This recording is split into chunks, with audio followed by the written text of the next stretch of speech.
There's a lot of talk about avoidant and anxious people nowadays, at least on my feed, because that's actually what I dealt with personally. So maybe I resonate with that a little more than average.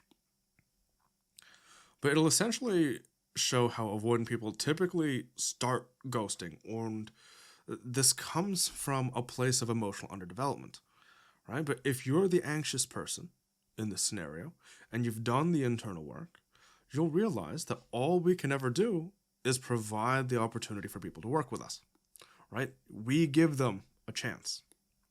We don't try to jump through hoops to try and convince them that they should want us or that we're enough for them. You shouldn't be going above and beyond to try and trick them into loving you, right? You shouldn't have to do that for anyone because you want them to love you for you. You have to give them the chance to work with you.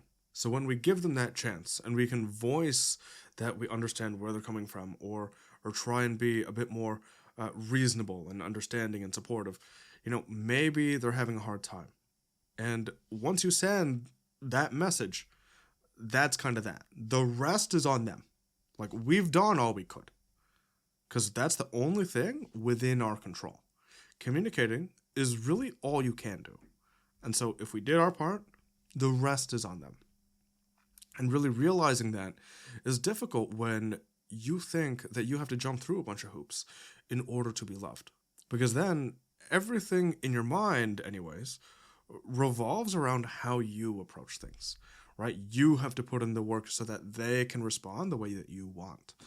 But when relationships are a two-way street, for example, this doesn't actually pan out, and this is how we land ourselves in really unhealthy environments.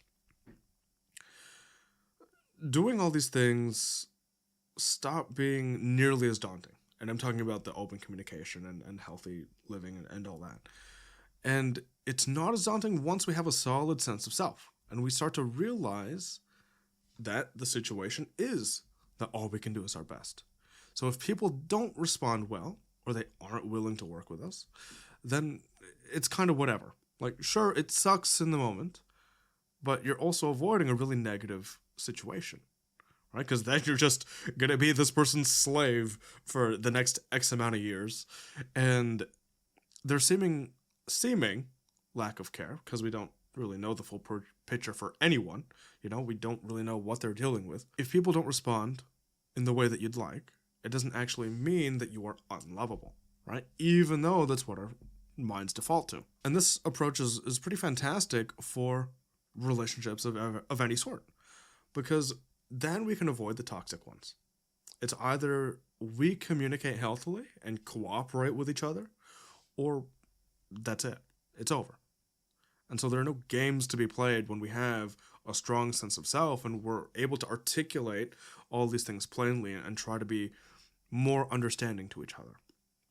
And if we have a concern, we should be able to voice it and then work towards some kind of resolution or getting a better understanding of things and how to take it from there.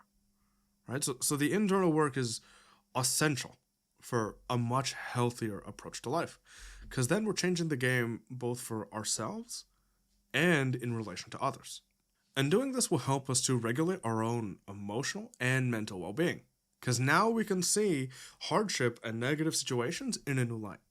Right? Like, if I get the impression that they are, losing their faith in the relationship, or they are mad at me for whatever reason, like, all of these internal assumptions could be articulated, right? Whatever you're feeling, get it down on paper, or type it out, do whatever, and think about how we could bring this concern to the other person, right? 90% of the time, these small acts of communication and trying to get that transparency is going to solve the problem, because then it's really revealed if they take us seriously or they don't, right? And so we just have to be on the same page in terms of how we're approaching that conflict.